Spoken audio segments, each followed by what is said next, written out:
Hello everyone, আজকে আমি চলে এসেছি বানানা চিপস রেসিপি নিয়ে। তার জন্য আমি এখানে 3টে বানানা নিয়েছি। বানানাগুলো খোসা ছাড়িয়ে ভালোভাবে পরিষ্কার করে ধুয়ে টুকরো টুকরো করে কেটে নিচ্ছি। তারপর চলে যাচ্ছি এগুলোকে সেদ্ধ করার জন্য। তার জন্য আমি চুলায় হাঁড়িতে পানি বসিয়ে দিয়েছি। পানিটা ফুটতে শুরু করেছে আর তার মধ্যে আমি দিয়ে দিচ্ছি সামান্য লবণ আর সামান্য হলুদ গুঁড়ো। এবার এই ফুটন্ত জলের মধ্যে দিয়ে দিচ্ছি বানানা টুকরোগুলো।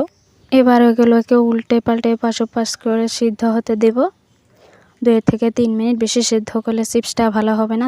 দেখতেই পাচ্ছেন 2-3 মিনিট সিদ্ধ করার পর এটা কি সুন্দরভাবে সিদ্ধ হয়ে গেছে। এবার এটাকে চুলা থেকে নামিয়ে রোদে শুকাতে নিয়ে যাব।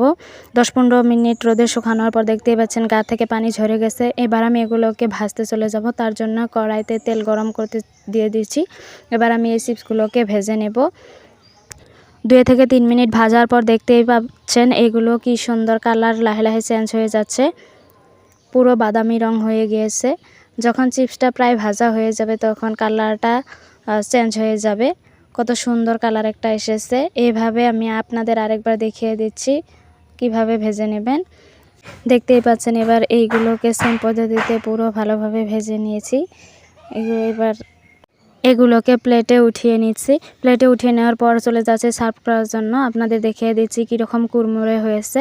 হাত দিয়ে চাপ দেওয়ার সঙ্গে সঙ্গে সবগুলো চিপস ভেঙে টুকরো টুকরো হয়ে যাচ্ছে।